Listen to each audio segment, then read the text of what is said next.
So good afternoon and welcome back to our Tea Time Talk here at Weeks Bay Reserve. We hope you'll take a few minutes to join us and take a break from work.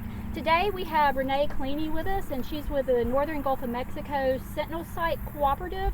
And Renee, boy, that's a long word. What can you tell us about the Northern Gulf of Mexico Sentinel Site Cooperative and your position there and your job there? Yeah, so I'm with Mississippi State University and Mississippi Alabama Sea Grant, and so together they sort of fund me to coordinate this partnership, and that's what it is. The cooperative is a partnership, and we help take information that's collected at Sentinel stations like this one. We're going to hear a little bit more about it in a minute, and then several stations make up a Sentinel site, which is what Weeks Bay Near is. And then the cooperative helps pull together that science and other relevant science along with people who manage our natural resources, people who take care of our communities and do planning for that, make sure they have access to that science, and then also the science is helping move in a direction to help them. And so that's sort of what the cooperative does.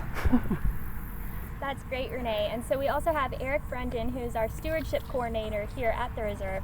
And so Eric, as Renee said, the Sentinel sites it's a partnership, it's a cooperative. So could you tell us a little bit about the role Weeks Bay plays in that partnership and the stations we have here?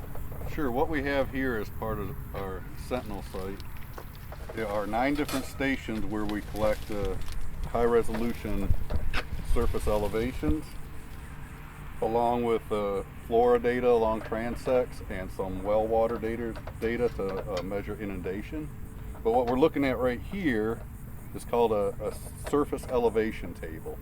What we have done is we know precisely where this is down to the millimeter in elevation, and this bar is leveled out, and we drop pins through here to until we hit the ground. Well, maybe not through that one.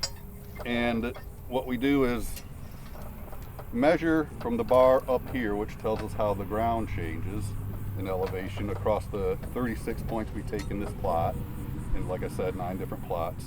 And over time we want to measure if we are accreting sediment, if we're losing sediment, and how that affects what happens in the marsh from an ecosystem point of view, how the flora changes along with relative to sea level rise. So we put all this data together, the inundation, the flora data, the changes in the sediment height, and we try to track changes over time within the marsh.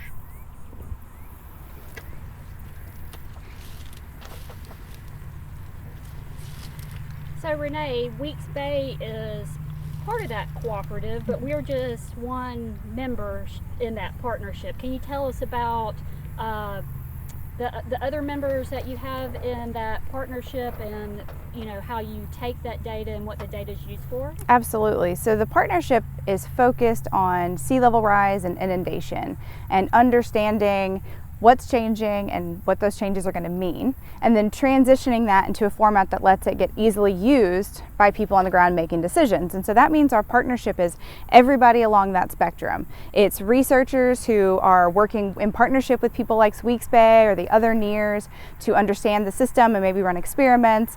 It's people like myself who help translate information, or people like y'all who help educate people. And then it's people who work in cities, people who are managing the lands. I think Eric's a good example of he plays both sides of the coin. He collects the data and he makes decisions with the data. And so for example, there was a project we had with researchers and natural resource managers and community planners, where the researchers were checking in with those groups as the research was progressing, and they would make changes in sort of where they were going and their analyses to make sure it was useful. So at the end, the people who have that information can make decisions about where they build or how, making sure that we're protecting our resources, because a strong ecosystem in our area means a strong economy, and it means that our communities and our cultures will be safer and last longer and sort of be ready for whatever changes are coming next.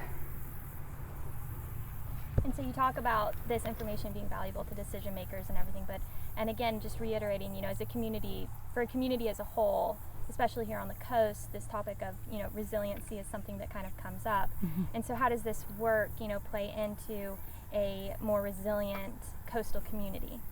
So we heard Will at the last Tea Time talk about the importance of, like, say, marshes, for example. They're so critical for absorbing stormwater and floodwater and just in general sort of think of them as a speed bump, right? And if we don't use this information to understand what's changing and then model different things we can do to help it, we won't be able to make sure these persist. And so that's one thing, to make sure that we're not actively hurting the marshes and that we're also doing what we can to help them get better. So that's one example of how it gets used, because marshes nearby means less water in your house or on your streets or in your stormwater systems. Absolutely, and I know that's something down here on the coast that is relevant to all of us, especially right now. We're about halfway through hurricane season, so definitely a hot topic that I'm sure many people are interested in learning more about.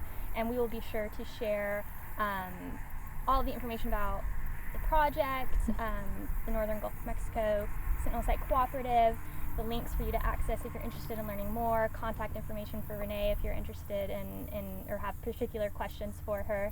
So thank you so much for joining us. We are so happy you were able to come out into our marsh with us again. As you can see, it's a beautiful day. I hope you can see some of the beautiful flowers we have blooming out in here. And thank you so much for following along all summer with us, and we hope you enjoyed our final Tea Time Talk of the summer.